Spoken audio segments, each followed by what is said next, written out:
This program is brought to you by Rogers Xfinity, connecting you to more of what you love. Visit Rogers.com for more details.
Good afternoon, welcome one and all, and as our opening number said, welcome the holidays.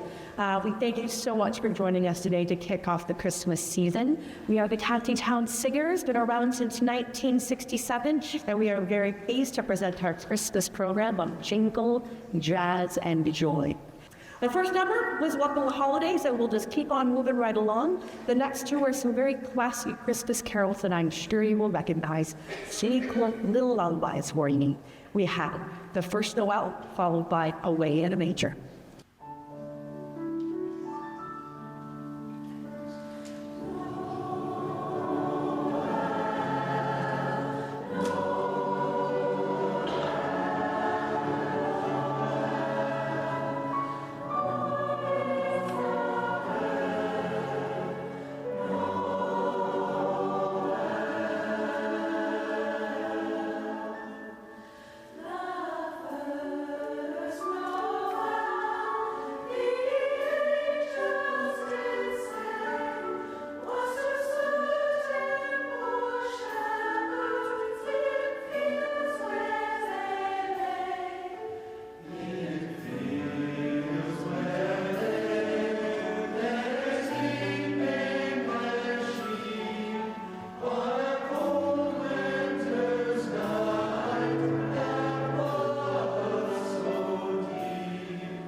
sweet lullabies to start us off. Continue with that a little bit further to our next bass lines. The first of which is Snow on Snow, followed by Candlelight Carol.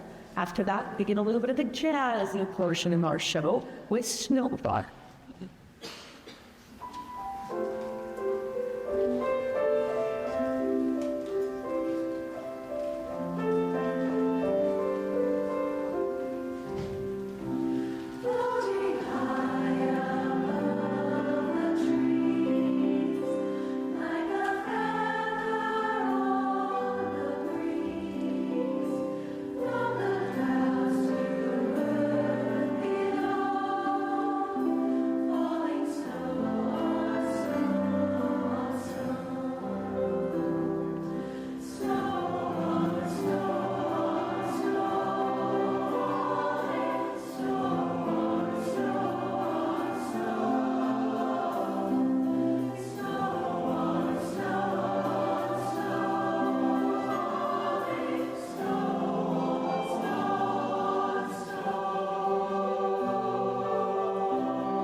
make sure I'm keeping up with the cool song. That jazzy little number of both of them really makes it on by the neck and the space first. We're known for their acapella singing, but it's always nice to have a little bit of the musical instrumental accompaniment, which we are very fortunate to have with the county councillors as well. I'd like to direct your attention to the pit band that is all over here. We have Mike Allen on guitar, taking their night night. We also have Phil Bridges. Thank you so much, Bridges. And give me anybody also out Mr. Chris Petzerell, aka Pez. Thank you so much. We did change it up a little bit here, a little more to dancing, a little dancing band.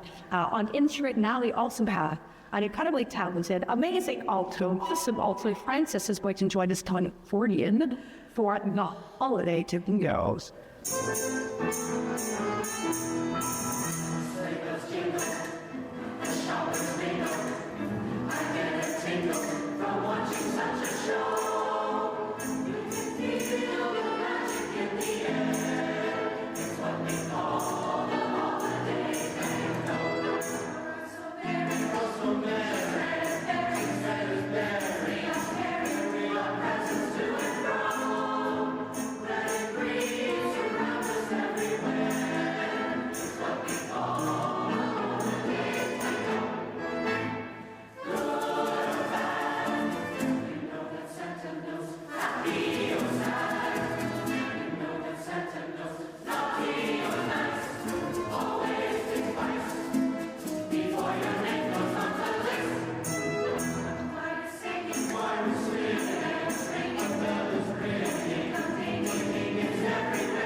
Right, just heard and we goes about this here. If only I had the mystic note we know tangled that it sound.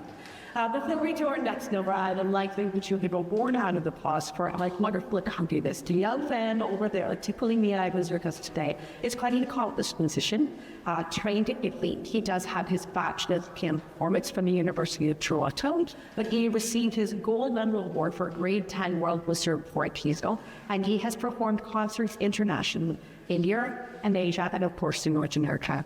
Ladies and gentlemen, please give a warm round of applause for Mr. Oliver Peart.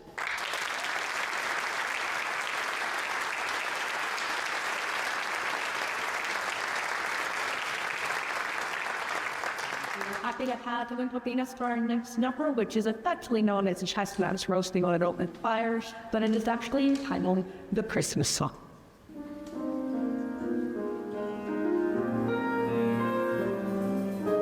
Thank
And tenors and basses are going to exit stage left now and take a little bit of a turn break while the sopranos and songs goes entertaining for the Jingle first. I will gently remind you, so after the ladies sing them, we will take our intermission. And don't forget about all of the rascals and the tip and get pizza, and I should see how much we can get it up to. We are a non-profit organization, so we're always dependent on any little bit of extra funding when we can get. And selling raffle tickets is one way to do that for us. So please take advantage if you want forward, and it's just kind of thanks to payments for about that for us. Catch what I did on my phone. All right, as the ladies take center stage, we will start out with two lovely songs. The first of which is Carol and Carol, followed by fan favorite Santa Baby.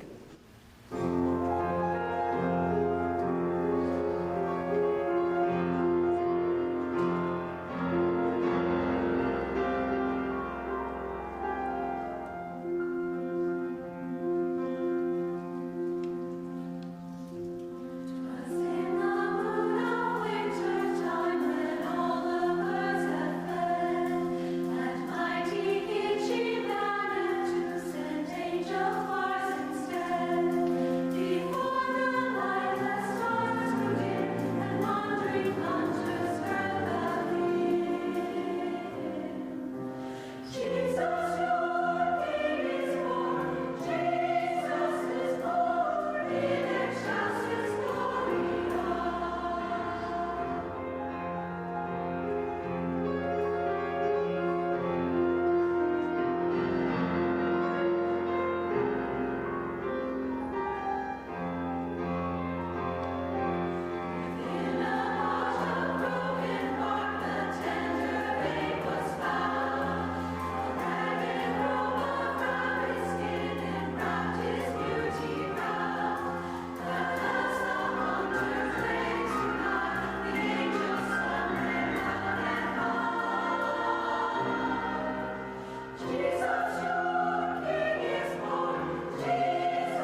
Don't be alarmed. You have not entered an alternate universe, another dimension. This is not the county councillors. We did a bit of a switcheroo, but ladies and gentlemen, I would like to welcome to the stage Jingle aloud.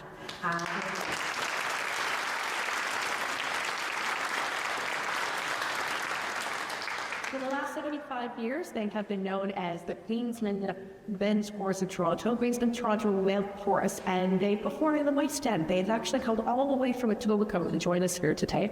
They collaborate with a number of different choirs in the summertime to receive performance within 6 different male choirs and now so strong their voices.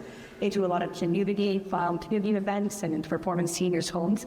And our own Greg Donald, our director at the period that was there to help them with. And we are very happy to have them in a bit today. Their new motto, after they rebranded themselves as Metal Loud, is we seek the songs you would like to hear. And the next time that they're going to perform for you, I'm sure you'll all recognize, as it is always a fan favorite, they're about to sing for you. And for a wonder, this true Canadian should have been.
So then we've got a lot along with their director, Kento Stratford, looking at their own performance coming up as well, folks.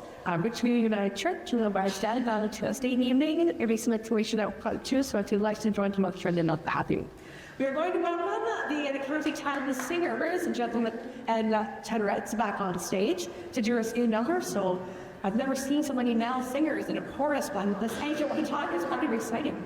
They have 2 numbers that are going to perform for you.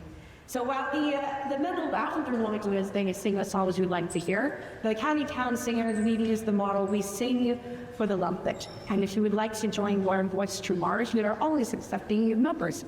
Our next season will kick off in January. We'll be giving hustles in January for a concert in the spring in May. If you let us return the first few commercials and see what we're all about, we'd be happy to have you. You can also check out our website or social media feeds to learn a little bit more or contact our membership coordinator, Sue Warbatch, if you have any questions about becoming a member of the County Town Singers. But now, Metal Loud, along with the County Town Singers, presents the big Bowie action for you with the Blue Drummer Boys / Peace on Earth, as well as a singly now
Thank you very much again to Middle Lab. Let's hear them for that one more time.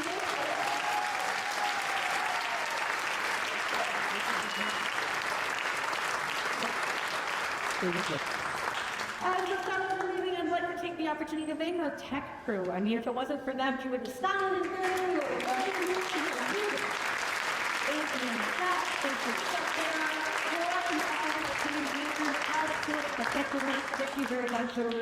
We appreciate all of your work. All right, the next three.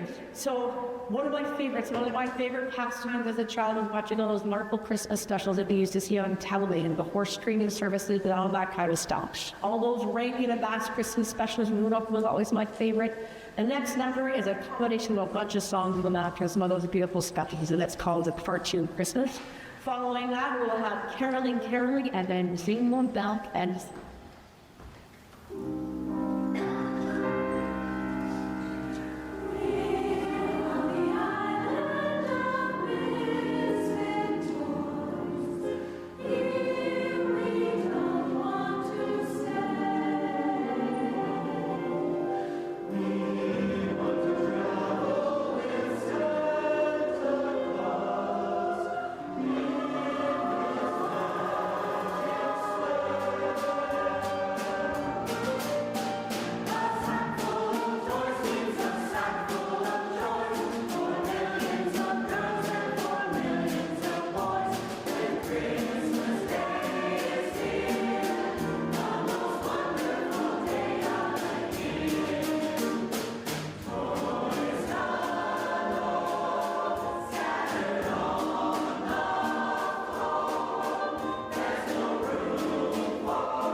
improvement in the second half of the show, that's for sure.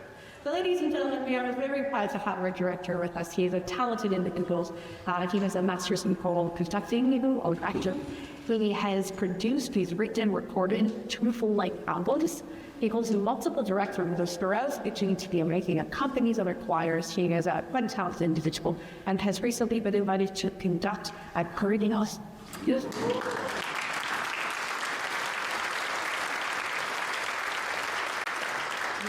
Hopefully, you was up here to join me at Carnegie Hall with Craig. How do you get to Carnegie Hall? Practice.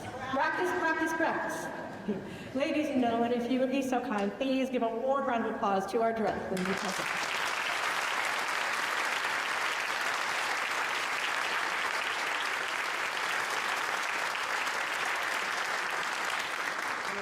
Make sure we take a shot of espresso during intermission because Craig likes us flambe finish. So the last 3 songs to round out our program will be Personae Codier, Angels in Sudden, followed by Sleigh Guy.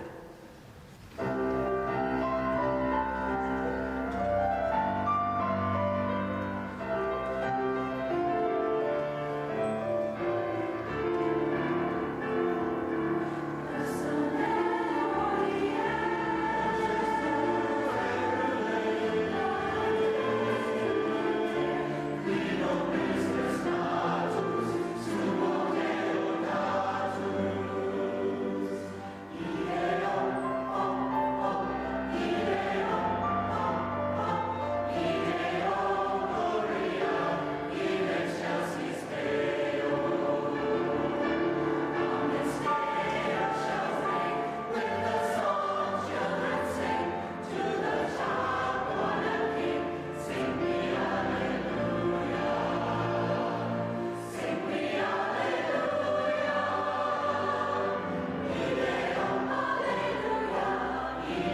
We might have one more up our sleeves if you're willing to hear one more. One more for you. Thank you so much for joining us this afternoon. We really appreciate it. We'd love to see so much of people here come and enjoy some Christmas spirit. We'll be back again in the spring. Our spring show that will happen in May will be from console to chorus. So it's going to feature some wonderful songs that are often featured in video games. So it should be quite exciting. But we'll leave you with this to send you on your way. Have a very Merry Christmas and a Happy New Year.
Due to the length of the preceding program, we now join the regularly scheduled program already in progress.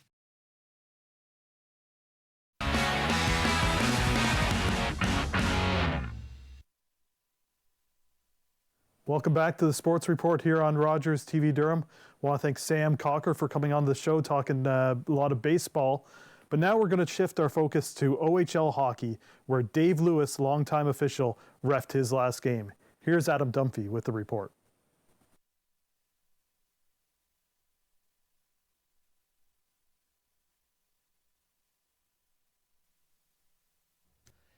Joined by Dave Lewis. Dave, this the 554th and final game of your OHL officiating career.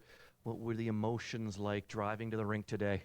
I came with my dad. It's very emotional. You know, I did this many times. I think I came to Oshawa over 70 times. So it is emotional, but it's the right time. It's the right thing to do for me and my family. First officiated an OHL game back in 2004. How has the game changed for you from your official's perspective through those 21 years? Well, we were just mentioning back in 2004, after the game, we get a VHS to review the game. Things are a lot different. It's faster. There's way less fights, and the game it's quick, and there's lots of goals. You know, it's changed for the good for sure. Now, you do mention a lot less fights now. Your final game is an Oshawa-Peterborough game. Did you choose that, or was that just how the schedule worked out? Yeah, no, this is my only game all year. I did choose it. I've refereed Oshawa and Peterborough many times. I refereed Peterborough at the Memorial Cup, and I have a good relationship with their coaching staff as well as the Oshawa team. So I'm proud to do it here. I'm from Inniskillen, just around the corner. So I'm happy to do it here in front of my friends and family. You've worked 2 Memorial Cups, 3 OHL Championship Series, and you also got some reps in the NHL. Just, can you give me a quick career retrospective for yourself and just what some of the highlights have been? Absolutely. I have to say, working in the NHL was a dream of mine for my entire life. And, stepping on the ice with the likes of Sidney Crosby and, Connor McDavid and Austin Matthews, guys like that, was a dream of mine. And I'm really proud of myself for doing that. Also, accomplishments, I was able to do the World Championships. I traveled to Ukraine, Kiev, Ukraine, Sweden, Finland, all over the place. And not to mention over 500 games in the American League. So I've seen a lot of hotels, and, it's been a great run. On that note, we all know hockey is a grind for the players, but it's also a grind for the officials. What would a typical weekend be like for you, let's say in the OHL ranks? In the OHL is a little different because I'm a police officer as well. When I was in the NHL, that was my full-time job. But in the OHL, I'm going to work all day, and then I come home and I have to travel, whether I go to Owen Sound or Saginaw, Sault Ste. Marie, and it's difficult because you're balancing both work as well as reffing. But in the NHL is a lot different. You wake up in the morning and that's all you're doing. It's all you're thinking is that game all day. When did you make this decision that this was going to be your final game? You know what? Last year, my kids are getting very busy. I have 2 kids, 9 and 5, and they're both into ski racing at Brimacombe, as well as I'm coaching my oldest daughter in Durham Attack for volleyball. So it's just too busy. There's only so many nights in the week. And I think it's important that I have a commitment, whether it be with my family or whether it be in hockey. And at this point, it's important to put the commitment towards the family. What was it that originally drew you into the world of officiating? Well, my father, he started reffing, when he was young, and I always went to watch him. I played a lot of hockey. I wasn't the best hockey player. I played AA, a little bit of AAA here and there, but I watched him ref and I enjoyed it. I started as a timekeeper. And when I was 14 years old in Pickering, I started reffing minor hockey there and just moved up the ranks, minor hockey to rep hockey.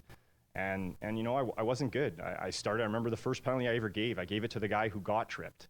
I've learned from my mistakes, and I'm proud to say that I tried to conquer every mountain ahead of me to move on to the next one. And on that point, officials don't have home games. Every call you make is going to be under the microscope, and you're rarely going to have the crowd on your side. How do you deal with all that? Yeah, you know what? As a police officer, I feel the same way. When you give someone a ticket, they're not happy with you, and the same goes when it comes to giving a penalty. Just because they're not happy with you doesn't mean you did a good job. And my most important thing is that I want to be fair. And 50% of the time you're wrong, and that's okay with me. I understand part of the game is giving it to the ref, and I can take that. Well, Dave, quite a career for you wearing the stripes. Congratulations. Enjoy this final one here tonight. Thanks very much. I appreciate it. Dave Lewis calling his final OHL game here tonight in Oshawa.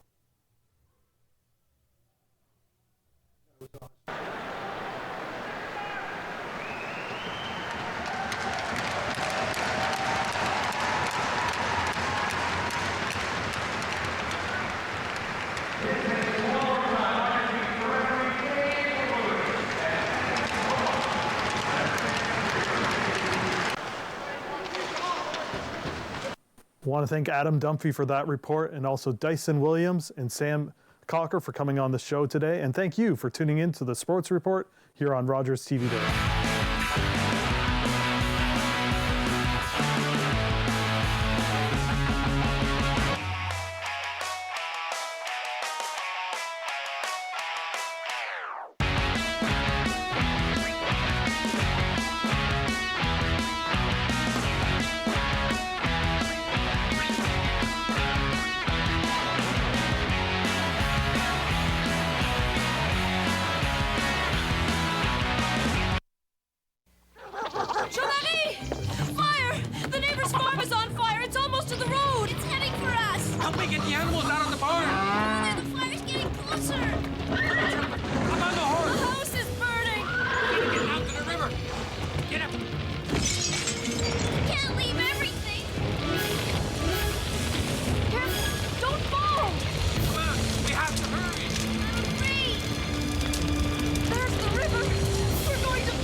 1970, fires raged along the Saguenay River for more than 150 kilometers, destroying land and lives.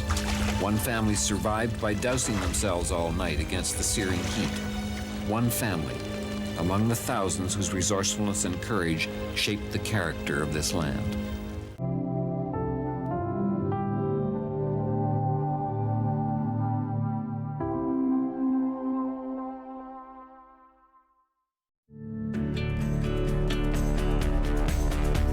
This program is brought to you by Rogers Xfinity, connecting you to more of what you love.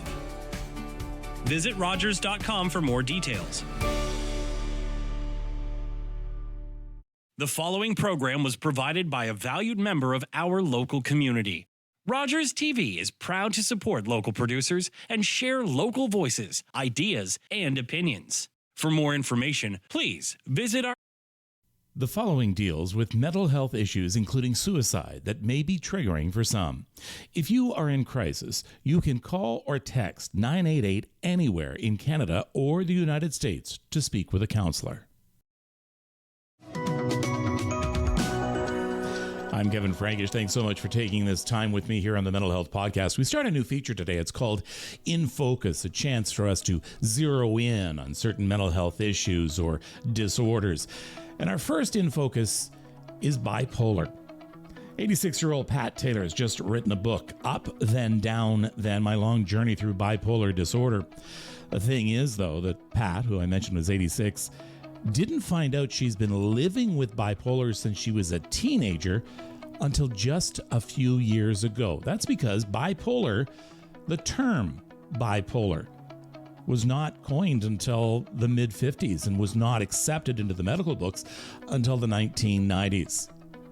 We're going to be talking with Pat about her journey with bipolar, and we're also going to be talking to a medical expert on what the latest is on this disorder and what we should know about. In Focus, bipolar, right now on the Mental Health Podcast. Hi, Pat. Thanks so much for joining me. I'm happy to join. I'm excited about it. This is quite an interesting book. I want to read something from the book's description, and it talks about what had happened after your mother passed away when you were only 14 years old. We're going to discuss that in just a moment. So we're going back to August 9th, 1953. Pat was in and out of hospitals, specifically psych wards, doctor after doctor, diagnosis after diagnosis. Nothing seemed to have a lasting positive effect. 38 years after her mother's death, 38 years, Pat finally received the correct diagnosis, and that was bipolar. That was 1991. You had to live with this, not knowing exactly what it was for so long, didn't you? Yes, I didn't know what it was. And they diagnosed it first as depression, but I didn't even understand depression before I got my diagnosis for depression, which was the wrong one. I thought that I was evil, that there was something bad about me that caused me to feel so bad and be separated from people. How long did you live with that feeling that you were evil? About 20 years. Wow. So that's got to add to the stigma around what was happening in your life. Meantime, you were having some manic episodes, but they chalked that up to schizophrenia. They didn't really know what it was. They just thought I had depression. And that was when I saw my psychiatrist. For the first time, I saw my psychiatrist when I was about 45. 1991 is when you were finally diagnosed. Yeah, 91. I was 42 then when it happened. Do you remember? When I finally had a diagnosis. So where were you when you got that diagnosis, and can you walk us through how you felt at that time? I got a new family doctor, and after seeing me for a couple of months, she said, "You're depressed. I want you to see someone." And I thought, how do you know I feel bad? Nobody has ever noticed before. And since she noticed and sent me to a psychiatrist, it was working things out with the psychiatrist that made me feel a lot better, knowing I had something. I wasn't evil, and that took quite a while with the psychiatrist. When I first went to see her, I sat on the edge of my chair. I just was so anxious that I wanted to jump out of the room. It took quite a while before I was comfortable with her. And so when you heard that word, bipolar, what was that like? Well, when I saw the psychiatrist, she diagnosed me with depression. But it wasn't till a few years later, I saw her in about 84, and it was a few years later that I was at the hospital at the Clark, and I showed signs of bipolar. My manic episodes are not that bad, so it wouldn't be something I really discuss with the psychiatrist, because I thought I was just out of control, and I didn't realize it. But when they diagnosed me with bipolar disorder, that meant I got the right medication, because when I was diagnosed with depression, I was getting the wrong medications for bipolar disorder. And I mean, when you get the wrong medication, it can actually worsen the symptoms. Is that what had happened with you? It didn't. I don't know whether it worsened the symptoms. The symptoms just kept getting worse and worse, so maybe it did. But it didn't help. Mm-hmm. The medication didn't help. I had depression after I was in the hospital again and again and again. And it wasn't until I had shock treatment that the bipolar really showed. Mm-hmm. Shock treatment. And tell me about that. Well, I don't think shock treatment is as bad as someone worry about. Yeah, we use it to this day. It's not nearly what you would see in the old black and white movies. It's actually quite effective and quite safe today. But yes. But you're actually, almost like forcing your brain to rewire or to react. What is that like? Well, let's see, I would come out of the treatment not remembering what had happened, and the treatment itself, I was taken down without having any breakfast to the shock treatment area, and they put me under for a little bit, just for a few minutes, and then I got the shock treatment, and then that was it. But it tired me out. But all day I was exhausted.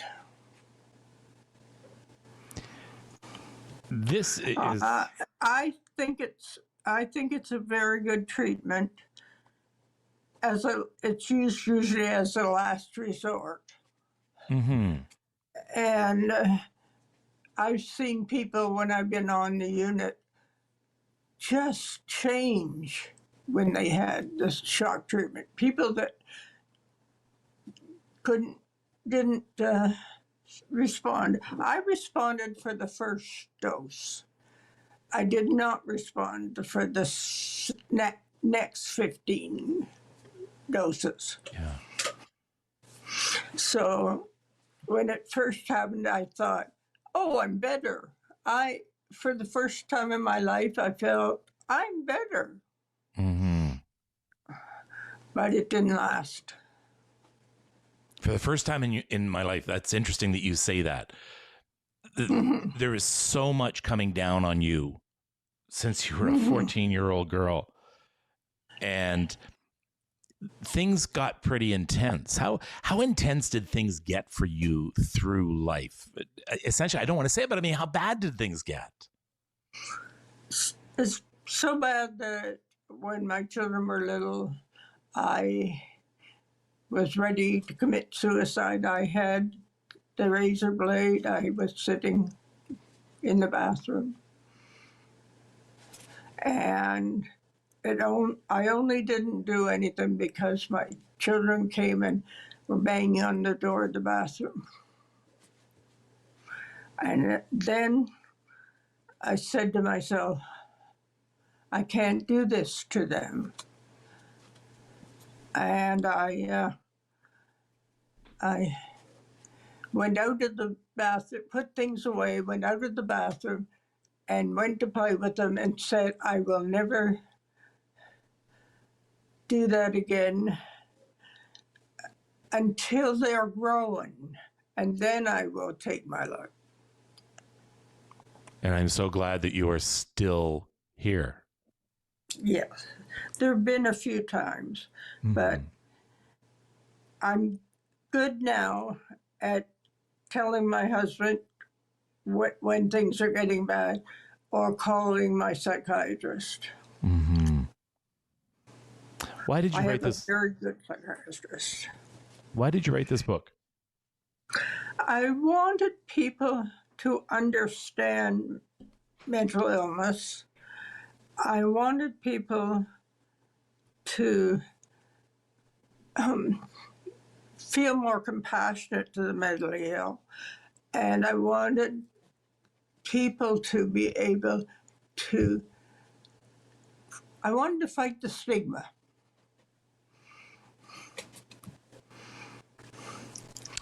Thank goodness for people like you. Because that is, you not only had to fight what was happening with your mental health, you had to fight that stigma too. So it must have been so difficult, especially when we're talking about the 50s and the 60s, to fight that stigma. That stigma is very bad then. That's one of the reasons I never told anybody how bad I felt for so long and didn't want anybody to know.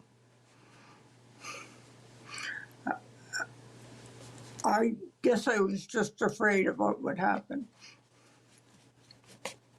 What would happen with people ostracizing you or perhaps even making fun of you, things like that? Mm-hmm. Yes. But you have gone on to live a good long life. And so what is, you're now 86, right, Pat? Yes, I am. So what is it like for an 86-year-old living with bipolar? Well, the depression is still a problem. And in about February, I started to go down. And I know myself well enough to know that just wasn't a little blip. It was going to go down to a very bad depression. So I called my doctor, my psychiatrist, and he prescribed another medication for me. And I was so happy it worked. And then I got muscle pains. and I couldn't take that medication. So we had to find another one. And Dr. Works well with me. I feel we're partners, and we worked out one other of my medications to up it a little bit, and it worked. I didn't go down to the depths. I feel right now, I feel just fine. I don't know what tomorrow will be, but I feel just fine. So I encourage people to think about this, and it really is something we don't understand very much, but that doesn't mean that we have to create that stigma. Pat, thank you so much for not only writing this book, but for telling your story with me here on the Mental Health Podcast.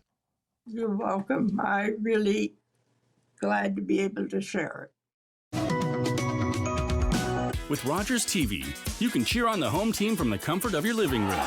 We'll head to the rink, the field, the court, or the pitch, so you don't have to.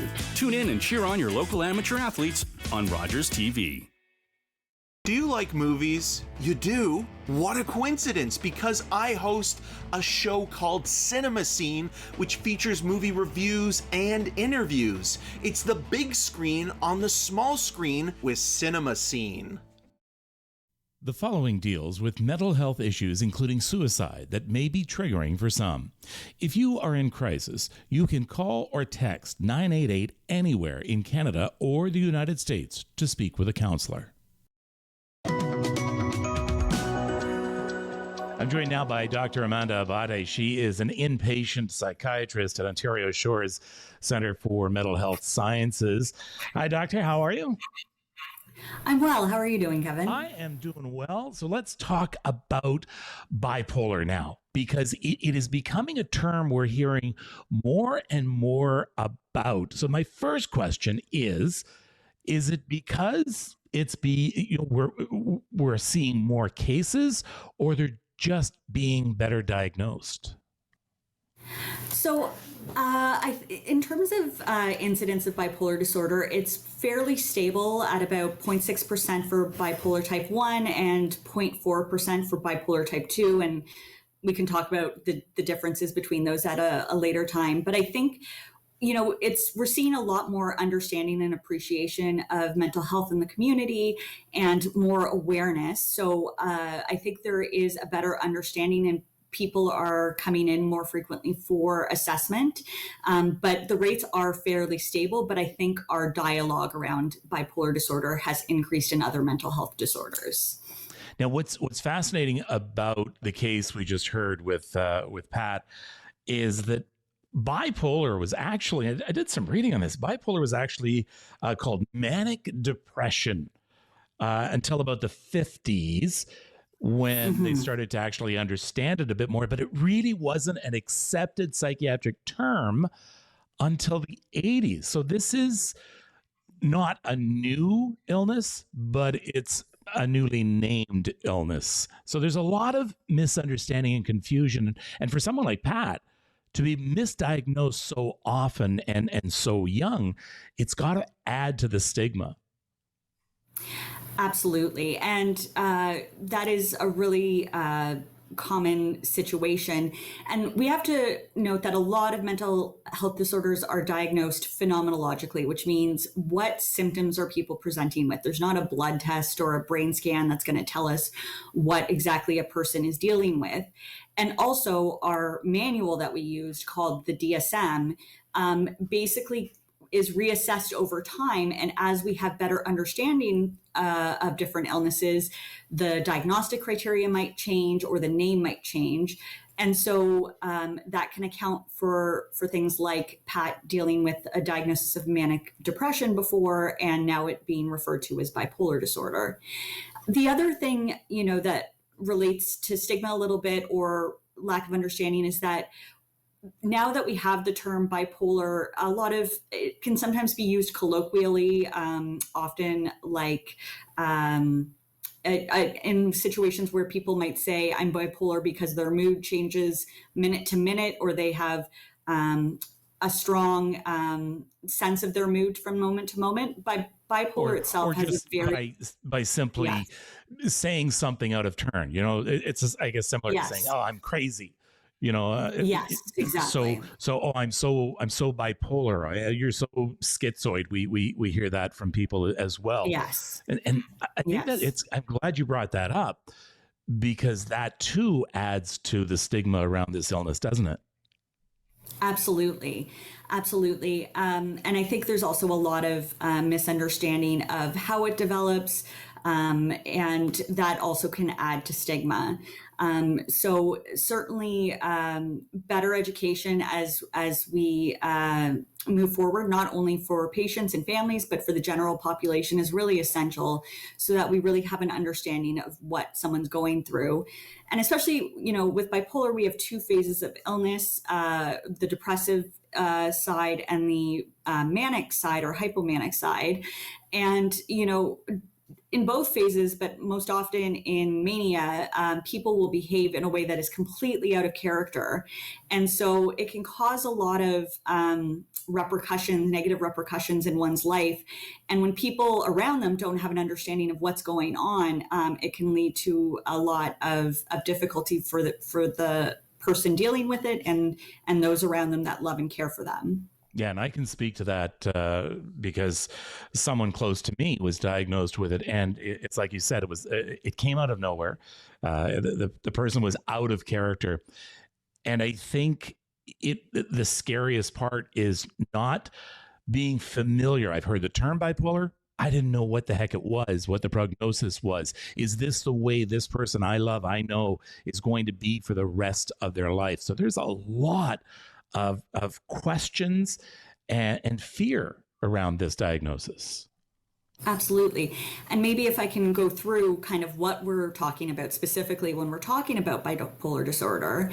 Okay. So like I said, there are depressive components to the depressive episodes as part of the illness, and hypomanic or manic episodes. So when we're talking about depression, we're talking about, low mood, lack of interest in things that used to bring them joy, associated symptoms like changes to sleep patterns, appetite, concentration, energy, and sometimes feelings of excessive guilt, and at times also suicidal thoughts, not for everyone, but for some. And then for mania, we're talking about an episode where someone's having an extended period. And that's something I really want to hit home. We're not talking about hours to hours. We're talking about at least 1 week for mania, but it could be longer, of extreme, elevated or expansive mood and increased energy, very excessive energy, more so than they've kind of experienced otherwise in their life. And then associated symptoms with that. And again, in that case, it might be grandiosity. So kind of having an overly high view of themselves. There can be irritability, fast speech, and increase in activity, and also engaging in activities they wouldn't normally, that have a high degree of consequence. So for example, someone who might be a penny pincher is suddenly taking out loans for tens of thousands of dollars that they can't pay back. And so when we're talking about bipolar disorder, we're seeing these distinct periods of illness. And then in between those episodes, we can see what we call euthymia, or when the mood is not depressed or manic. I guess there's a big question too about, well, what causes it? Is it environmental? Is it genetic? I know in our case, we had heard that it quite possibly had to do with cannabis. So tell me about the causes of this. Yes. So like I was saying, with most mental health disorders, we don't have a specific cause that's known, and there's not going to be a blood test or a brain scan that's going to let us know that this is what someone is going through. Based on the history, there are some things we know. So for example, the risk in the general population is about 1%. But if someone has a first degree relative with bipolar disorder, their risk of developing bipolar disorder increases by 5 to 10%. So we know that there is likely a genetic component, but it's not that it's likely one gene, but perhaps a number of smaller genes, genes with smaller effect working in combination, likely with presentation of interplay with environmental factors. So another risk factor that's known is presence of adverse childhood events. So things like abuse that people might have experienced might be a cause, or other stressors. And then other factors that we don't know. And then in terms of cannabis, we don't necessarily think it causes the bipolar disorder, but it can both kind of cause earlier presentation of illness if someone is predisposed, or exacerbate symptoms later on in the illness. And I want to say as well, though, a lot of families or loved ones will want to know, what could I have done differently to prevent this? Was it this? Was it that? And at the end of the day, we don't know. And there are plenty of people that develop bipolar disorder that have none of those risk factors. So that can be frustrating, but also to say that, there's no one thing, and that people shouldn't take it on themselves as feeling blame for illnesses like this developing. And is there any, I hesitate to use the word danger, but if someone is going through a manic episode, are they a different person? Would they do something perhaps to someone they loved, such as violence or anything like that they normally wouldn't do? So it is possible. Now, I really want to emphasize there's a wide variety of presentations of all mental health disorders. But with mania specifically, we're talking about someone that part of the criteria is that they're having significant social and functional impairment, or potentially are requiring hospitalization or requiring hospitalization. So these are people that, they are presenting in a completely different way than they would respond if they weren't in a manic episode.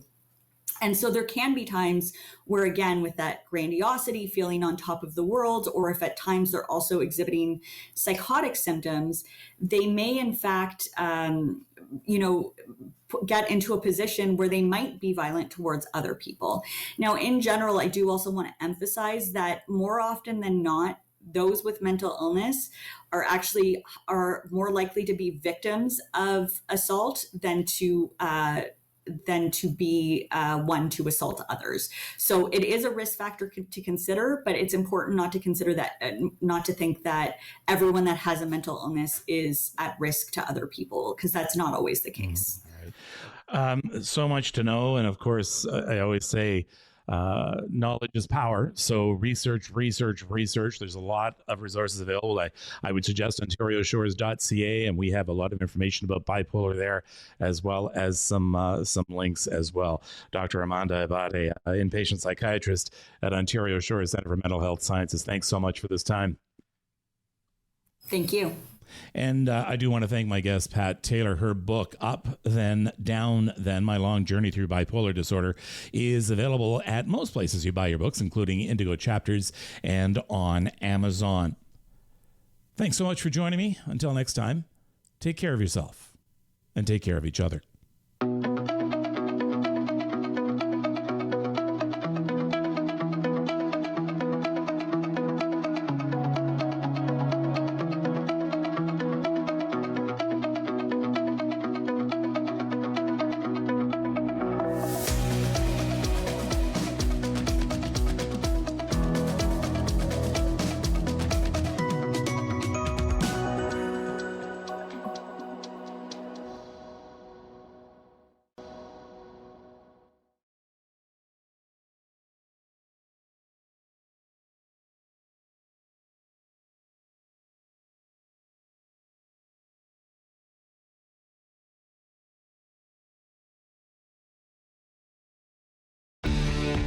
Connect with us by visiting our website or email us at comments@rogerstv.com.